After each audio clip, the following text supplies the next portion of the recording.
Plastic कचरे से मुक्त हो सकेगी देवभूमि। मुख्यमंत्री पुष्कर सिंह धामी ने की डिजिटल डिपॉजिट रिफंड सिस्टम यानी कि DDRS की शुरुआत और प्लास्टिक कचरे के प्रबंधन की पहल करने वाला पहला राज्य बना उत्तराखंड। और अगले 4 महीने में प्रदूषण नियंत्रण बोर्ड पूरा सेटअप तैयार करेगा। 1 जनवरी 2025 से राज्य में पूरी तरह प्रभावी सिस्टम होगा।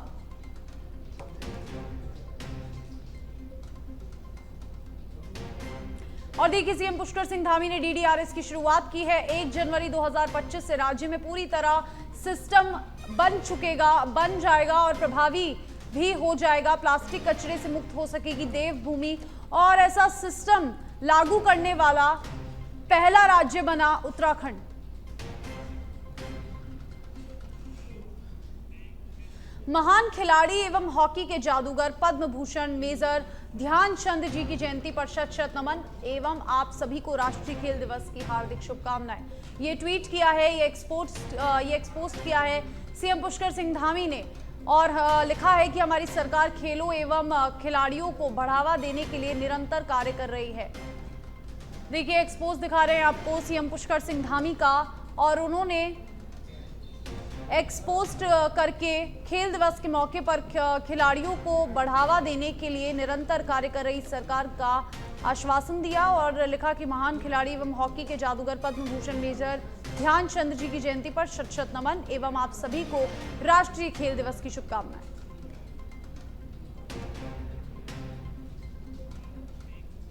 और देखिए, सीएम पुष्कर सिंह धामी से मुलाकात की है देहरादून में कांग्रेस पार्टी के प्रतिनिधिमंडल ने और पूर्व मुख्यमंत्री हरीश रावत, नेता प्रतिपक्ष यशपाल आर्य, कांग्रेस प्रदेश अध्यक्ष करण महरा, विधायक ममता राकेश, विधायक फुरकान अहमद, विधायक अनुपमा रावत, विधायक रवि बहादुर रहे मौजूद। और देखिए, कांग्रेस के एक बड़े प्रतिनिधिमंडल ने सीएम पुष्कर सिंह धामी से मुलाकात की है और देखिए कई मुद्दों को लेकर चर्चा की है। विधायक ममता राकेश, विधायक फुरकान अहमद और यहां पर प्रतिनिधि मंडल जो है कांग्रेस का वो सीएम पुष्कर सिंह धामी से मिला।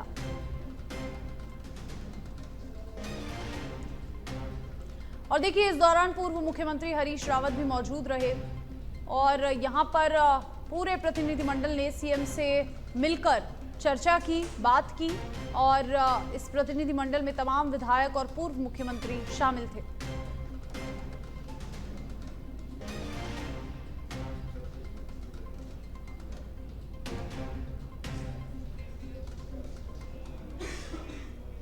और देखिए, उत्तराखंड में 38वें राष्ट्रीय खेलों के सफल आयोजन और प्रबंधन के लिए एकत्रित स्पोर्ट्स पोर्टल और ऐप डेवलप करने के साथ साथ स्पोर्ट्स प्रोजेक्ट मैनेजमेंट यूनियन स्थापित की जाएगी। ये फैसला खेलों के आयोजन से संबंधित उच्च अधिकारी समिति की हुई पिछले दिनों बैठक में लिया गया था। प्रतियोगिताएं देहरादून, नैनीताल, ऊधम सिंह नगर, हरिद्वार, टिहरी और पिथौरागढ़ में होनी है और जहां आयोजन स्थलों, स्टेडियम व खेल परिसरों के आसपास की सड़कों के नेटवर्क को मजबूत करने के लिए लोक निर्माण विभाग के चीफ इंजीनियर को नोडल अधिकारी नियुक्त करने के संबंध में निर्देश दिए गए। खेल मंत्री रेखा आर्य ने कहा कि राष्ट्रीय खेलों में हिस्सा लेने जा रहे प्रदेश के खिलाड़ियों के लिए विशेष प्रशिक्षण शिविरों के आयोजन किया जा रहा है।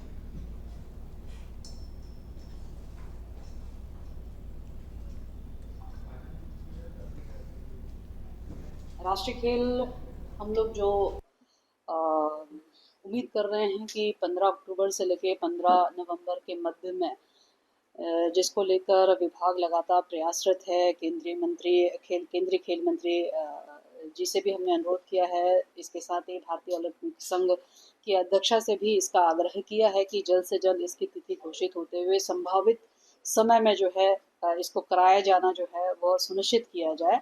और विभाग ने जो उसकी संदर्भ में सारे साधन संसाधन जो कि हमारे 34 गेम होने हैं, जो मैंडेटरी गेम है, उसकी पूरी तैयारी जो हम लोगों ने कर ली है, उसके परिप्रेक्ष्य में मैं स्वयं खेल मंत्री जी को भी इसकी सूचना और पत्राचार कर चुकी हूँ।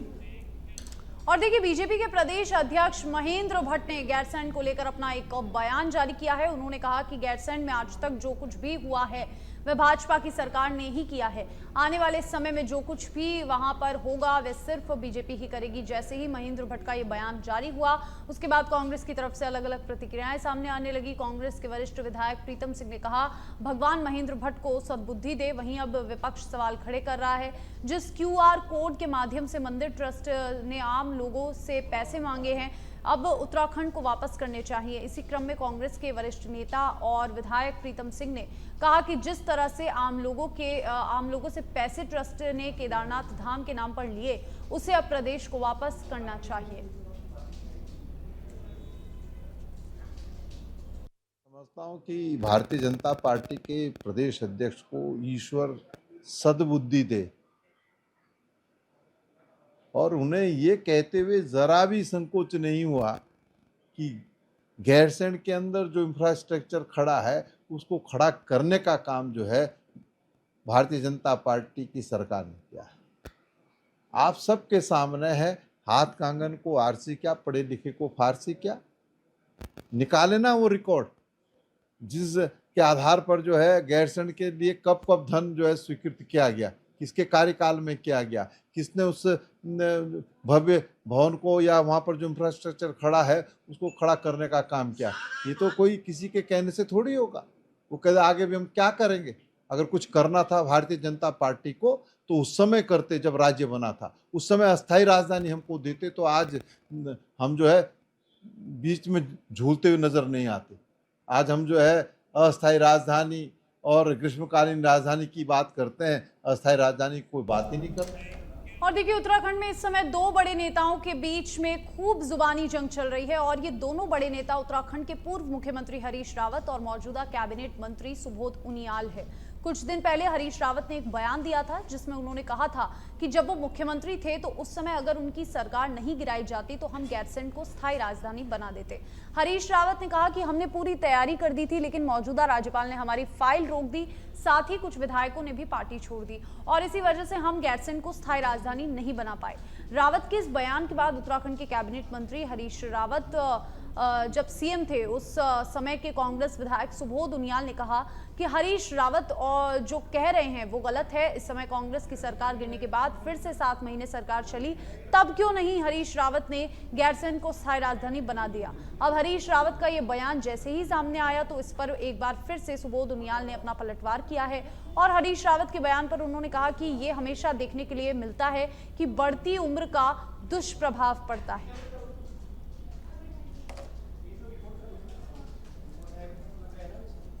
रावत जी बहुत वरिष्ठ राजनेता हैं और मैंने पहले भी कहा कि हर व्यक्ति पे, चाहे वो आपके घर में भी कोई व्यक्ति हो, आपके माँ बाप भी हों, उम्र का प्रभाव पड़ता है। तो बढ़ती उम्र का दुष्प्रभाव हरीश रावत जी के दिमाग में पड़ना प्रारंभ हो गया, इसीलिए बड़ी उलझुल बातें करते हैं। और सबसे बड़ी बात ये है, देखिए बैल ना होते तो शायद खेती ना हो पाती, ये तो नई टेक्नोलॉजी अब आई है। लेकिन जो हरीश रावत जी तो अब नंदी बैल हो गए, जो किसी काम का नहीं होता। हरीश रावत जी तो उम्र के उस दहलीज में है जिसको कि नंदी बैल बोलते हैं। और अभी भी देखिए, मैंने कई बार उनको सलाह दी है कि हरीश रावत जी, अपना ये जन्म तो आपने कई पाप कर दिए, अगला जन्म सुधारने के लिए बेहतर यही होगा कि संन्यास लेके वानप्रस्थ आश्रम में जाके भगवान की पूजा में लीन हो और अपना अगला जन्म सुधारें। और देखिए, उत्तराखंड में पिछले कुछ समय में महिलाओं के साथ दुर्व्यवहार और बलात्कार की घटनाएं सामने आई है। वहीं इस घटना के सामने आने के बाद कांग्रेस के प्रदेश अध्यक्ष ने उत्तराखंड महिला आयोग की अध्यक्षता के ऊपर सवाल खड़े कर दिए। करण महारा ने कहा कि महिला आयोग की अध्यक्ष सिर्फ उन्हीं स्थान पर जा रही है जहां पर किसी धर्म विशेष का नाम सामने आ रहा है। उत्तराखंड में महिलाओं के खिलाफ बढ़ते अपराध का आरोप लगाते हुए कुछ दिन पहले कांग्रेस महिला विंग ने रुद्रपुर में एक बड़ा धरना प्रदर्शन किया। इस दौरान कांग्रेस प्रदेश महिला अध्यक्ष ज्योति रौतेला सहित कांग्रेस की महिला कार्यकर्ताओं और पुलिस में झड़प हुई और अब इसी में कांग्रेस के प्रदेश अध्यक्ष करण ने भी अपनी कड़ी प्रतिक्रिया दी है। देखिए, एक अजीब सी बयार जो है इस मौसम में या भारत की हवाओं में फैल रही है। संवैधानिक संस्थाओं में बैठे हुए लोगों से ऐसे व्यवहार की हम अपेक्षा नहीं करते। महिला आयोग की अध्यक्षा जब अंकिता भंडारी मर्डर केस हुआ, उनके पड़ोस की हैं और 7 दिन तक वहाँ नहीं गई, 6ठे या 7वें दिन गई। ममता जोशी बहुगुणा श्रीनगर से गायब है, उसके विषय में मैंने आज तक उनको कभी बोलते हुए नहीं देखा। 14 साल की बच्ची का रेप हुआ, मर्डर हुआ हरिद्वार में, उसमें उन्होंने कोई कोशिश नहीं की, कोई बयान नहीं था।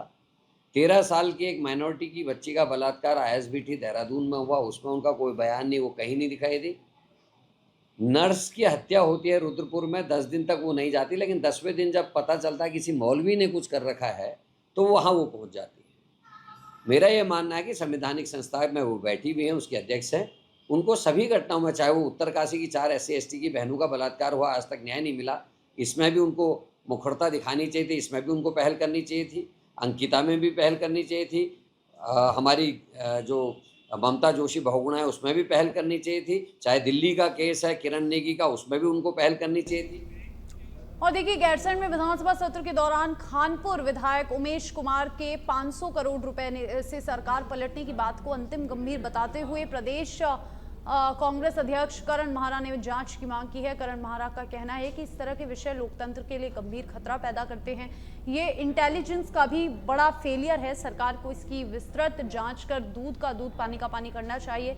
जांच में खानपुर विधायक उमेश कुमार से भी पूछताछ होनी चाहिए कि उन्हें इसके इनपुट कहां से मिले, उन्होंने किस तथ्य के आधार पर ये बात कही है।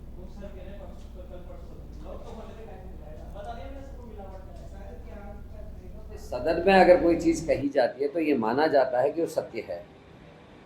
और एक बहुत बड़ा आरोप, गंभीर आरोप उन्होंने लगाया है उमेश कुमार जी ने। मैं यही कहूँगा कि इंटेलिजेंस पे भी क्वेश्चन खड़ा होता है। जो विभाग इंटेलिजेंस का काम कर रहे, वो क्या कर रहे थे, अगर ये सत्य है और सत्य है तो उमेश कुमार जी से पूछताछ होनी चाहिए। उनके पास कौन से तथ्य हैं, कौन से ऐसे उनको संकेत मिले जिससे उन्होंने इस बात को समझा, और जांच होनी चाहिए। दूध का दूध पानी का पानी होना चाहिए। इस समय आम आदमी, उत्तराखंड का हर नागरिक ये जानना चाहता है कि क्या इसमें कितनी सत्यता है, और ये बड़ा गंभीर प्रश्न है लोकतंत्र को लेकर भी। तो इसकी बहुत गंभीरता से जांच बैठनी चाहिए और सारे पहलू खोजे जाने चाहिए। अगर सत्य पाया जाए तो कार्रवाई हो, और अगर सत्य ना पाया जाए तो उमेश कुमार जी से भी। प्रदेश कांग्रेस केदारनाथ प्रतिष्ठा रक्षा यात्रा एक बार फिर से शुरू करने जा रही है।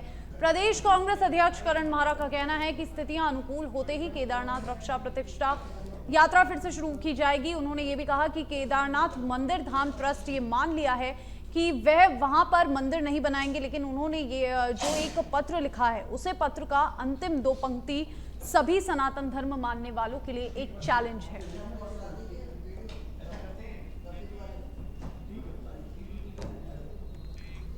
और देखिए, खबर जनपद ऊधम सिंह नगर के खटीमा से है, जहां पर उप जिला चिकित्सालय परिसर में धरना दे दिया और जिसमें उपनेता प्रतिपक्ष और विधायक भुवन कापड़ी के साथ दर्जनों कार्यकर्ता अस्पताल पहुंचे। विधायक कापड़ी ने कहा कि अस्पताल में ICU, NICU और MRI, CT scan, oxygen plant समेत सब कुछ है, लेकिन सही तरीके से संचालन के अभाव में आम आदमी को लाभ नहीं मिल रहा। कांग्रेस कमेटी ने ICU खोलने समेत विभिन्न समस्याओं के समाधान की मांग उठाई है।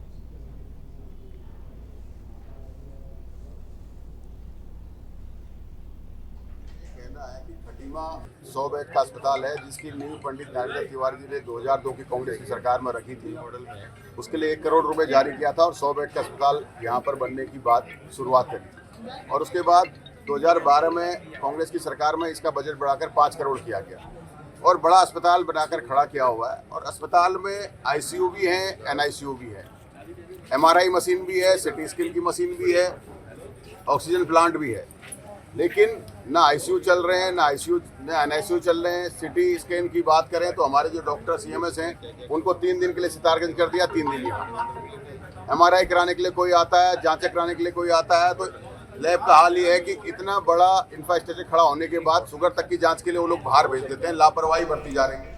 और देखिए, मुख्यमंत्री पुष्कर सिंह धामी उत्तराखंड के पर्यटन को बढ़ाने के लिए लगातार कई योजनाएं चला रहे हैं। वहीं अब परिवहन विभाग की तरफ से भी बाइक रेंटल योजना चलाई गई है, जिससे उत्तराखंड वासियों का रोजगार भी बढ़ेगा और इसके साथ ही पर्यटकों को इसका लाभ मिलेगा।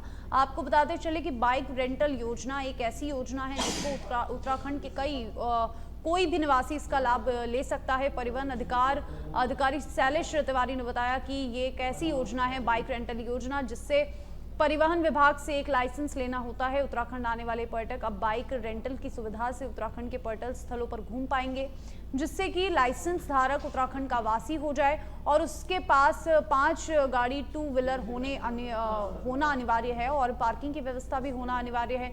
इसके साथ ही सभी गाड़ी कॉमर्शियल में रजिस्टर होनी चाहिए। इससे पर्यटकों को भी लाभ मिलता है, क्योंकि उत्तराखंड में आने वाले पर्यटक एडवेंचर के रूप में भी इसको इस्तेमाल करते हैं। परिवहन विभाग ने बड़ा ही सराहनीय इसमें कदम उठाया है, जिसमें अधिक से अधिक लोगों को रोजगार मिल सकता है। यह योजना है रेंट ए बाइक स्कीम। इसमें क्या होता है कि कोई उत्तराखंड का रहने वाला व्यक्ति, उसे मिनिमम 5 गाड़ियां लेनी होती है। 5 2 व्हीलर उसके पास होने चाहिए।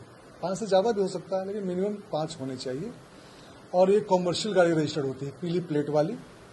आपका एक एड्रेस प्रूफ होना चाहिए, गाड़ी पार्क करने की जगह होनी चाहिए, टेलीफोन नंबर होना चाहिए। इसके बाद आप रेंट ए बाइक स्कीम का लाइसेंस आप अप्लाई करेंगे तो आपको मिल जाएगा। और लगभग 400-500 लोग ऐसे हैं जिन्होंने और देखिए, हिमालयी क्षेत्रों में मौजूदा हिमनद झीलों को लेकर केंद्र सरकार काफी संवेदनशील है और इसके लिए 150 करोड़ रुपए मंजूर कर लिए गए हैं, जिससे एक्सपर्ट्स की टीम इन जिलों का अध्ययन करने के साथ साथ ट्रीटमेंट करेगी और अन्य राज्यों की तरह ही उत्तराखंड में भी 5 हिमनद झीलों के अध्ययन के लिए कहा गया है। आपको बता दें कि केंद्र सरकार ने उत्तराखंड, हिमाचल प्रदेश, सिक्किम और अरुणाचल प्रदेश में हिमनद झील विस्फोट जनित बाढ़ से निपटने के लिए राष्ट्रीय आपदा प्रबंधन प्राधिकरण को इस कार्यक्रम में जिम्मेदारी दी। विशेषज्ञों की टीम मौके पर पहुंचकर खतरे का आकलन करेगी, झीलों और निचले इलाकों में संचालित मौसम और जल स्तर के लिए निगरानी स्टेशन, प्रारंभिक चेतावनी प्रणाली स्थापित करेगी। उत्तराखंड के आपदा प्रबंधन सचिव विनोद कुमार सुमन ने बताया कि प्रदेश में 5 हिमनद झीलों को संवेदनशील और अति संवेदनशील कैटेगरी में रखा गया है और एक झील के अध्ययन के लिए विशेषज्ञों की टीम भेजी जा रही है। बरसात के बाद बाकी हिमनद झीलों के अध्ययन के लिए विशेषज्ञों की टीम भेजी जाएगी और उसके रिपोर्ट के अनुसार ही आगे की कार्रवाई की जाएगी। लगभग 200 स्ट्रेस थे जो पिछले साल तक आइडेंटिफाई किए गए थे, जो क्रॉनिक लैंडस्लाइड जोन इसको हम लोग कहते हैं, जिसमें कि काम कराए जाने की जरूरत होती है। उस पर 100 पे काम इस साल बारिश से पहले शुरू कर लिया गया था। उस पर क्योंकि जो लैंडस्लोप ट्रीटमेंट होता है या लैंडस्लाइड ट्रीटमेंट होता है वो काफ़ी टेक्निकल काम होता है। उस पर बहुत स्पेशलाइज एजेंसीज काम करती हैं, उसमें कॉन्ट्रैक्टर भी थोड़ा अलग तरीके के लगते हैं और कॉस्ट बहुत ज़्यादा होती है इसकी। तो इसमें काफ़ी सारा पैसा भारत सरकार ने हमें दिया है, जितने भी NH है उसमें भारत सरकार ने पैसा दिया है और कुछ स्टेट गवर्नमेंट ने डिजास्टर से मिला पैसा, कुछ स्टेट गवर्नमेंट ने PWD के बजट से भी पैसा दिया है। तो प्रयास हम लोग का ये है कि जल्दी से जल्दी जो भी क्रॉनिक जोन है हमारे NH पे, SH पे, जो मेजर रोड्स हैं उन पे, उनको ट्रीट कर लें और उस पर एक सफल और जो सुखद यात्रा है उसके लिए हम लोग चालू रखें। लेकिन इस साल फिर से जो बारिश हुई है उसमें फिर कुछ नए स्पॉट और डेवलप हुए हैं, जैसे जो नंद प्रयाग का मैं बता रहा हूँ NH पे आया, वो नया एक स्पॉट है।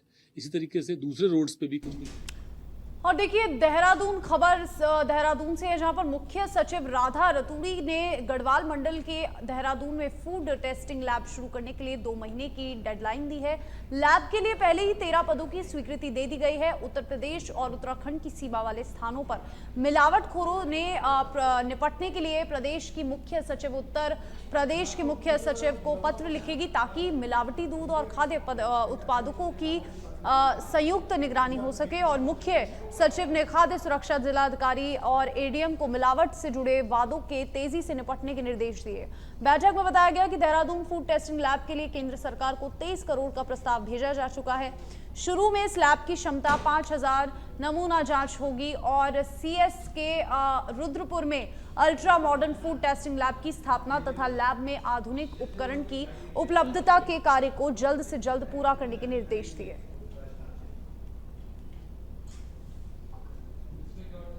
के लिए भी मुख्य सचिव महोदय की अध्यक्षता में स्टेट लेवल एडवाइजरी कमेटी की बैठक हुई थी। FDA द्वारा जो है FDA के जो इश्यूज़ हैं उसके संबंध में, और बाकी डिपार्टमेंट से भी अधिकारी मौजूद थे, और ख़ासकर पुलिस डिपार्टमेंट के साथ जो समन्वय होना है, जो हमारी रेगुलरली चेकिंग होती है। और जैसे अभी आपने देखा भी होगा और स्वास्थ्य विभाग द्वारा कार्रवाई की गई, जहाँ पे काफ़ी सारे मात्रा में नकली पनीर, मावा इत्यादि जो है पकड़ा भी गया था और संबंधित ओनर के खिलाफ कार्रवाई भी की गई थी।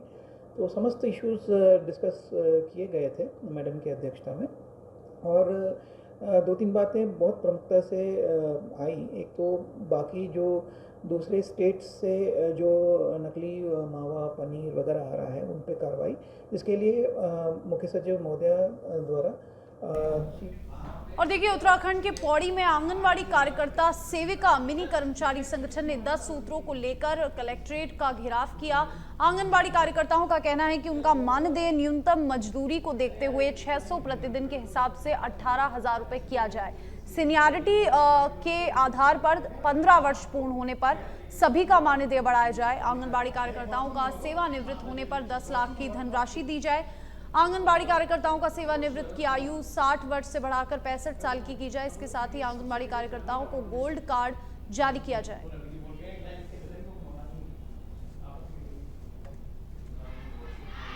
लोकसभा चुनाव से पहले जो हमारा आंदोलन चल रहा था प्रदेश में, उसको स्थगित किया गया। माननीय मुख्यमंत्री जी के साथ संगठन की वार्ता हुई और हमें ये आश्वासन दिया गया था कि एक समिति का गठन कर दिया जाएगा और वो समिति आपके मानदेय वृद्धि को लेकर जो भी आपकी मांगे हैं उनमें चर्चा करेगी और उसके उपरांत आपके विषय सोचेंगे और सकारात्मक फैसला आपके पक्ष में आएगा। लोकसभा चुनाव संपन्न हुआ, हमने इंतजार किया, उसके बाद का भी समय हमने दिया।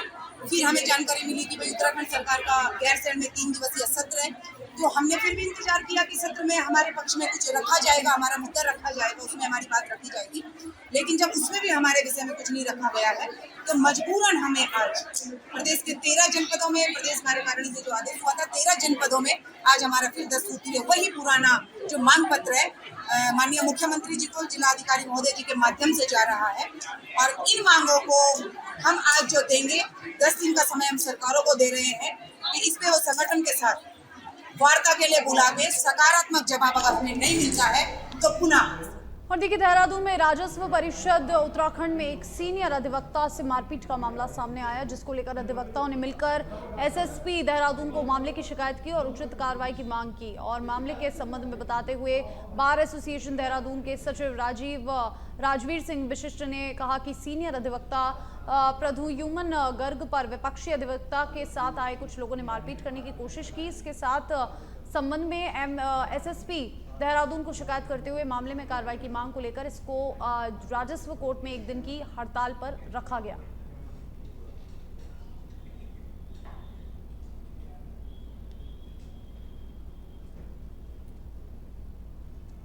ये रिंग रोड पे जो सीआरसी कोर्ट है, हमारी रेवेन्यू की सबसे बड़ी कोर्ट होती है, वहाँ पर कल हमारे वरिष्ठ अधिवक्ता प्रद्युमन गर्ग साहब वो किसी मुकदमे में बहस उन्होंने अपनी समाप्त की। उसके बाद वो कैंटीन में जाकर अपने क्लाइंट के साथ चाय पी रहे थे।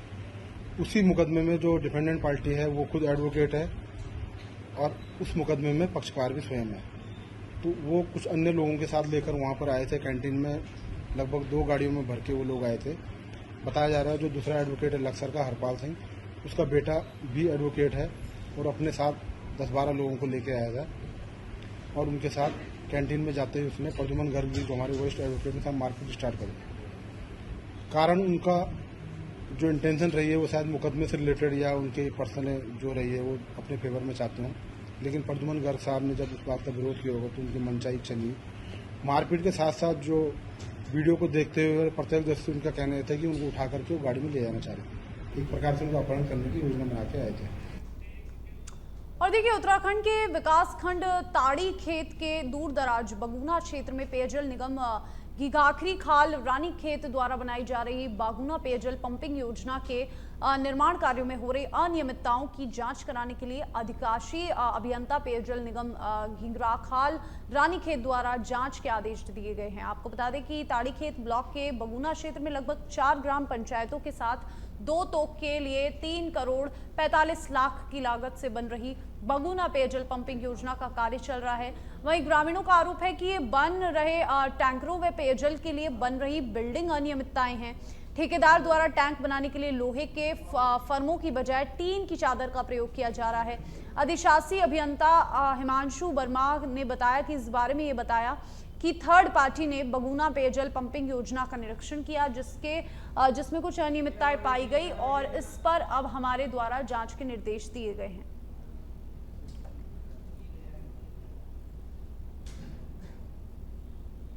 थर्ड पार्टी ने बगुना का क्या कहते हैं निरीक्षण किया, तो उसमें क्या कहते हैं कुछ अनियमितताएं पाई गई हैं, तो उसके लिए हमने जांच के लिए कर दिया है और जैसी जांच होगी उसमें हम जितनी भी अनियमितताएं पाई गई उसको ठेकेदार द्वारा ठीक कराया जाएगा। ये 3 करोड़ 45 लाख की योजना है। हमारी थर्ड पार्टी ने और देखिए, हरिद्वार के खड़खड़ी और कनखल स्थित शमशान घाटों पर बिजली के जरिए शवों का अंतिम संस्कार किया गया। डीएम धीराज सिंह गब्रियाल ने खड़खड़ी शमशान घाट का निरीक्षण करने के बाद नगर निगम को विद्युत शव दाह गृह शुरू करने के निर्देश दिए। दूसरे शहरों और राज्यों से लोग अपने मृतकों की मृत्यु के बाद उनके अंतिम संस्कार के लिए बड़ी संख्या में हरिद्वार आते हैं। अनुमान के मुताबिक यहाँ रोजाना करीब 150 कुंटल लकड़ियों की खपत होती है और डीएम का कहना है कि नगर निगम के द्वारा खड़खड़ी शमशान घाट पर पहले से मौजूद विद्युत शवदाह गृह को शुरू करवाया जाए, साथ ही कनखाल के शमशान घाट पर इसकी शुरुआत की जाए।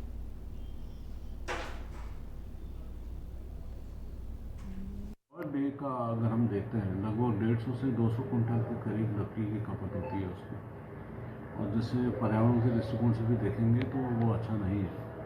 और चूँकि खड़खड़ी में ऑलरेडी वहाँ पे शवदाह बना हुआ है, विद्युत शवदाह, वो फंक्शनल स्थिति में नहीं है, तो शमशान घाट के जो मेंबर्स हैं, जो समिति हमारी बनी है, उन लोगों से हमने वार्ता की है कि इसको। और देखिए, देहरादून में धार्मिक जुलूसों को लेकर आमजन की असुविधा को देखते हुए पुलिस महानिदेशक उत्तराखंड ने खास पहल की। जनपद प्रभारियों को आम जन मानस की सुविधा और सार्वजनिक शांति व्यवस्था बनाए रखने हेतु जुलूसों को विनियमित करने के उद्देश्य से आयोजनों की अनुमति के संबंध में संबंधित जिलाधिकारी से समन्वय कर कार्रवाई करने के निर्देश दिए। अस्पताल व शिक्षण संस्थाओं के कार्यों में किसी भी प्रकार की बाधा उत्पन्न न करने की अपील की गई। उत्तराखंड पुलिस आईजी नीलेश आनंद भरने ने कहा कि धार्मिक जुलूस और प्रदर्शन करने वाले संगठन पुलिस ने मामलों पर समन्वय बनाकर चलेंगे।